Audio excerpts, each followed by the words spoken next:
Hello बच्चों, welcome to the my YouTube channel study girl Shruti. स्वागत है आप सभी का मेरे इस नए वीडियो में। देखिए, मैं आज आप लोग को कक्षा 12 का कुछ लघु उत्तरीय प्रश्न लेकर आई हूँ, जो कि फिजिक्स का है, यानी कि भौतिक विज्ञान का, और ये यूपी बोर्ड का है। ये वेरी वेरी इंपॉर्टेंट नियम है। ये क्या है, सब नियमें हैं लघु उत्तरीय प्रश्न में, और वेरी वेरी इंपॉर्टेंट्स हैं, जो कि ये जो 7 को एग्ज़ाम है भौतिक विज्ञान का, ये उसमें पूछे जाने वाले प्रश्न हैं। तो ये 2025 में आने वाले पूरे क्वेश्चंस हैं। इसको आप लोग पूरे प्रश्न को पढ़ के जाएं। कंपलसरी ये आप लोग का नियम पूरा आएगा। तो देखिए, मैं आपको बताने जा रही हूँ। पहला नियम है आपका हेनरी का नियम। हेनरी का नियम, तो हेनरी का नियम क्या है? हेनरी के नियम के अनुसार स्थिर ताप पर किसी गैस की द्रव्य में विलेयता गैस के दाब के समानुपाती होती है। बोल रहा है हेनरी के नियम के अनुसार, यानी कि हेनरी के नियम के अनुसार जो स्थिर ताप होता है, यानी कि जो स्थिर, यानी कि जो एकदम स्थिर रहता है, रुका रहता है, उसी ताप पर कोई भी गैस के द्रव क्या होते हैं, जो विलेयता होते हैं, उस गैस के दाब को हम लोग क्या बोलते हैं? समानुपाती बोलते हैं। उसको हम लोग समानुपाती होते हैं। जैसे में देखिए, इसका ये फॉर्मूला है आपका। देखिए, विलेयता अल्फा गैस के दाब, इसका ये आपका फॉर्मूला हो गया m = KHP। ये आपका क्या होगा? फॉर्मूला हो गया। अब नेक्स्ट हम लोग देखते हैं क्या, हेनरी के नियम की सीमाएं, यानी कि जो हेनरी के नियम है उसके हम लोग क्या देखने चलेंगे? सीमाएं देखने चलेंगे। तो देखिए, इसका ये सीमाएं हैं, तो क्या क्या है? यह नियम केवल आदर्श गैस के लिए मान्य है। यानी कि ये जो नियम है ये किसके लिए है? तो केवल आदर्श गैस के लिए, यानी कि जो आदर्श गैस होते हैं उसके लिए ये सिर्फ क्या है? मान्य है। दूसरा है, इसमें विलयन का ताप बहुत कम नहीं होना चाहिए। यानी जो हेनरी का नियम है, इसमें जो ताप होता है वो क्या होता है? कम नहीं होना चाहिए। नेक्स्ट है आपका, गैस की विलेयता बहुत अधिक होनी चाहिए। यानी कि देखिए, इसमें था ताप की जो विलेयता होती है वो कम नहीं होनी चाहिए, और इसमें जो गैस है उसकी विलेयता क्या होनी चाहिए? अधिक से अधिक अधिक नहीं होनी चाहिए। यानी कि इसमें क्या होता है? विलेयता बहुत अधिक नहीं होनी चाहिए, और इसमें आपका विलयन का ताप नहीं अधिक होना चाहिए, कम नहीं होना चाहिए। नेक्स्ट है आपका, यह नियम उन गैसों पर लागू होता है जो विलायक से सक्रिय नहीं करते। यानी कि ये जो नियम है हेनरी का नियम, ये उस गैसों पे लागू होता है जो ये क्या है? विलायक जो होते हैं उस क्रिया से ये नहीं करते हैं। नेक्स्ट आपका टॉपिक देखते हैं क्या है। नेक्स्ट है आपका हेनरी के नियम के अनुप्रयोग। यानी कि जो हेनरी का जो नियम होता है उसके क्या हम लोग देखेंगे? तो अनुप्रयोग पढ़ने जा रहे हैं। जैसे कि देखिए, पहला है आपका शीतल पेय पदार्थ में। यानी जो शीतल पेय, यानी कि जो मतलब कि एकदम जो पेय का पदार्थ होता है, यानी कि जो शीतल पेय पदार्थ होता है वो है। दूसरा है, अधिक ऊंचाई पर ऑक्सीजन टैंक में। यानी जो अधिक से अधिक ऊंचाई होती है किसकी? ऑक्सीजन टैंक की, उसमें। तीसरा है, समुद्री गोताखोर द्वारा। यानी जो समुंदर होता है उसमें गोताखोर द्वारा, यानी कि क्या? बहुत ही ज्यादा मतलब पानी वाले समुद्री। नेक्स्ट आपका क्या है? नेक्स्ट हेडिंग है आपका राउल्ट का नियम। तो राउल्ट का नियम देखेंगे।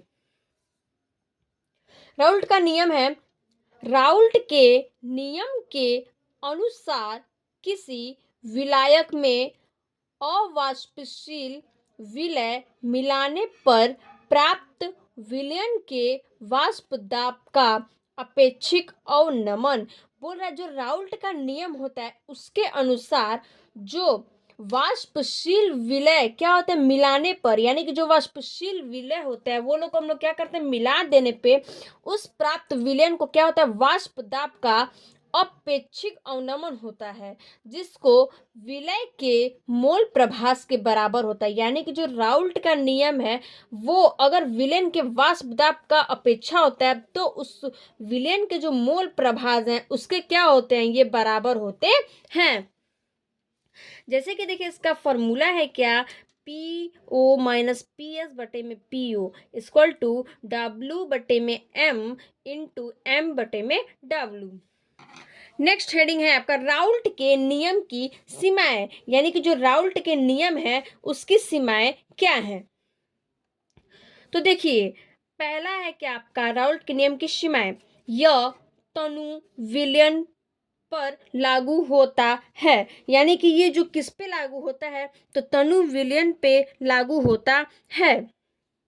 दूसरा है यह वाष्पशील पदार्थ के विलयन पर लागू होता है। यानी ये जो जो अवाष्पशील, यानी कि जो वाष्पशील ने जो अवाष्पशील पदार्थ होते हैं उस विलयन पर ये लागू होता है राउल्ट का नियम।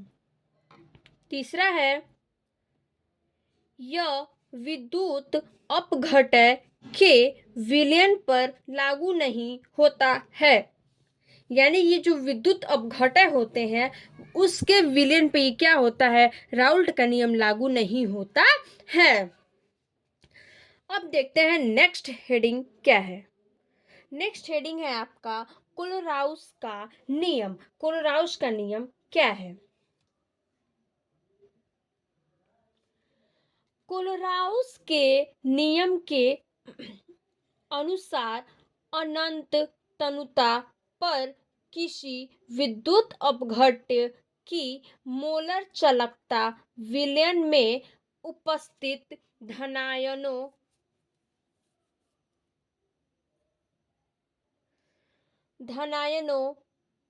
तथा ऋणायनों की मोलर चालकताओं के योग के बराबर होता है। ये बोल रहा है जो क्लोराउस का नियम होता है उसके अनुसार अनंत तनुता पर किसी विद्युत अपघट्य की जो मोलर चालकता विलयन में, यानी कि पानी में हम लोग क्या करते हैं, अगर मिलाते हैं जैसे कि नमक हुआ या फिर क्या हुआ चीनी हुआ, वो क्या होता है घुल जाता है। उसी विलयन के उपस्थिति में जो धनायन और ऋणायन, धनायन किसको बोलते हैं माइनस को, और ऋणायन धनायन किसको बोलते हैं प्लस को, और ऋणायन किसको बोलते हैं माइनस को, तथा धनायन तथा ऋणायनों की मोलर चालकताओं के योग के क्या होता है बराबर होता है, उसको हम लोग क्या बोलते हैं, क्लोराउस का नियम कहते हैं। जैसे कि उसका फॉर्मूला क्या है, लैम्डा अल्फा एम जैसे NaC sodium chloride equal to lambda alpha Na यानी कि सोडियम धन आयन और प्लस लैम्डा अल्फा क्लोरीन यानी क्लोराइड यानी कि Cl और क्या ये ऋण आयन। तो ये आपका क्या हुआ फॉर्मूला हुआ। नेक्स्ट हेडिंग है आपका क्या, क्लोराउस का अनुप्रयोग। क्लोराउस का अनुप्रयोग हम लोग पढ़ेंगे और इसमें वियोजन की कोटि ज्ञात करने में, यानी कि क्लोराउस के अनुप्रयोग में वियोजन की कोटि ज्ञात करने में पढ़ेंगे। तो देखिए किसी सांद्रता पर विद्युत अपघट्य की मोलर चालकता, यानी किसी सांद्रता विलयन पर यानी विद्युत अपघट्य की क्या मोलर चालकता तथा अनंत तनुता पर विद्युत अपघट्य की मोलर चालकता। बोल रहा है कि अनंत तनुता यानी कि एकदम मतलब लास्ट में जो अनंत तनुता होता है, अनंत तनुता पर विद्युत अपघट्य की मोलर चालकता, और ये बोल रहा है कि सांद्रता पर विद्युत चालकता के अनुपात को वियोजन की कोटि कहते हैं। बोल रहा है कि जो सांद्रता के विद्युत अपघट्य की मोलर चालकता को और अपघट्य की मोलर चालकता, यानी बोल रहा है एक सांद्रता पर विद्युत अपघट्य और एक अनंत तनुता पर विद्युत अपघट्य, उस मोलर चालकता के अनुपात को क्या हम लोग बोलते हैं, वियोजन की कोटि कहते हैं। जैसे कि देखिए उसका फॉर्मूला है आपका ये वियोजन की कोटि, यानी कि किसी सांद्रता पर विद्युत अपघट्य की मोलर चालकता बटे में अनंत तनुता पर वैद्युत अपघट्य की मोलर चालकता। ये देखिए जैसे बोला alpha equal to lambda C M upon में alpha sorry lambda lambda alpha फिर एम। ये आपका क्या है क्लोराउस के नियम का जो फॉर्मूला है। ये आपका क्या हुआ पूरा नियम आपको हम बता दिए जो कि 3 नियम थे। इस नियम को आप लोग पढ़ के जरूर जाएंगे। Thank you. चलिए फिर देखते हैं हम लोग अगले वीडियो में।